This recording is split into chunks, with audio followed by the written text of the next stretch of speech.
Rufa May Quinto, tuluyan na ngang nabiyuda at nawala ng asawa dahil kanina lamang ay ini-announce niya sa kanyang social media account ang pagpanaw ng kanyang asawa na si Trevor Magallanes. Napakaaga nga lumisan nitong si Trevor kaya naman naiwanan din niya ang isang anak kay Rufa. Panoorin na itong hindi pa nakasubscribe, don't forget to click subscribe and hit the notification bell to keep you updated.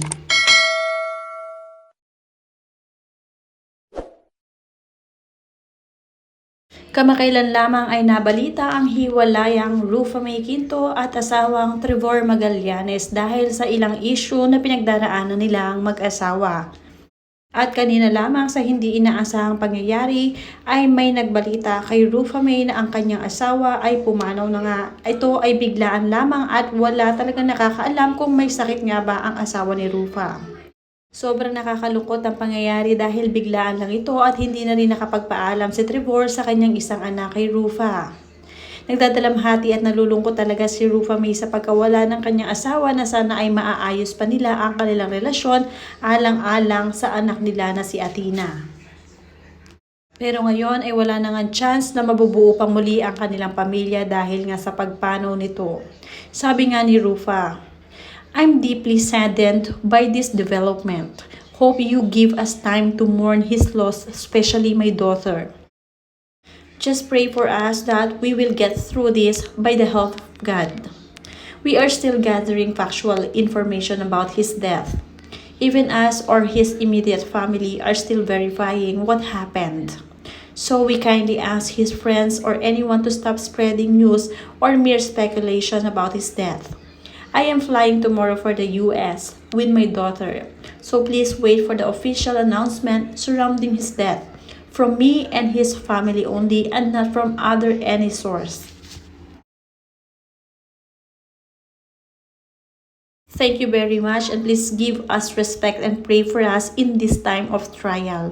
Hanggang sa huli, hanggang sa muli, mahal kita, Trev." Yan ang mga sinabi ni Rufa May Quinto. Marami naman ang nagpahatid ng pakikidalamhati lalong-lalo na sa mga malalapit kay Rufa May Quinto.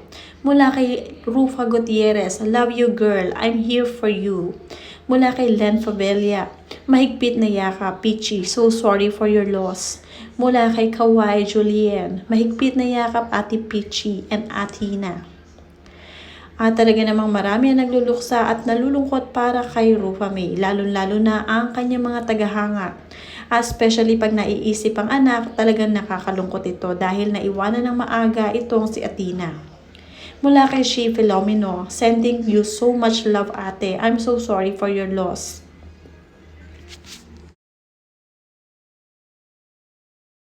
Hindi alintana ni Rufa May Quinto na mangyayari ito sa kanya, sa kanyang pamilya, sa kanyang anak. Narito lang naman si Rufa May Quinto, nagtatrabaho sa Pilipinas at kumakayod para sa kanyang anak para sa kinabukasan. Ngunit sa hindi inaasahang pagkakataon, hindi nga niya alam na mangyayari ito agad-agad na lumisan ang kanyang kabiyak. Napaka-working hard, working mother, very professional itong si Rufa May Quinto pagdating sa trabaho. Kaya naman ang buong focus niya ngayon ay sa trabaho at para sa kanyang anak. At ngayon nga ay lilipad na rin si Rufa May Quinto at kanyang anak na si Athena para sa US para masilayan ang kanyang asawa na si Trevor for the last time.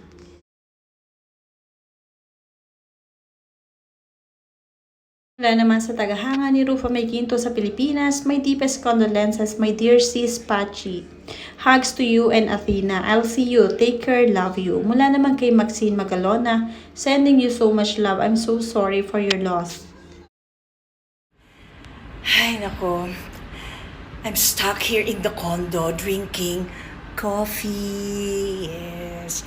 In times like this, we can go out. Coffee is my perfect companion because we are both grounded. Yes. And of course, I prefer my coffee to be mocha flavor, so it's safe to say that I'm living la vida mocha.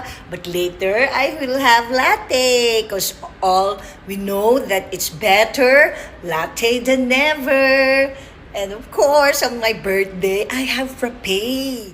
I will greet myself Frappe birthday! Go, go, go! Yes! Nakakalungkot at marami nakaka-relate sa pagkaulila ng maaga ni Athena.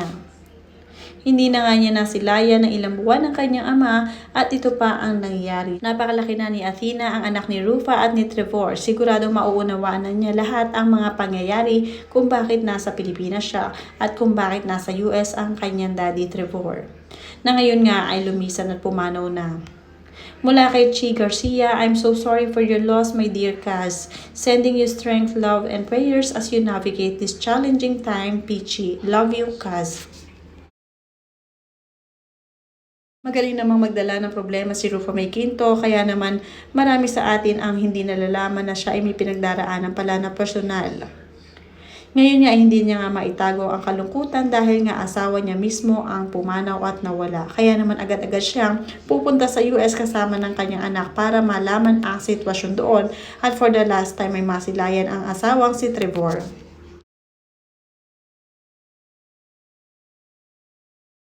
Grabe, it's Monday, it's rainy day and Monday, so ang lakas-lakas ng ulan.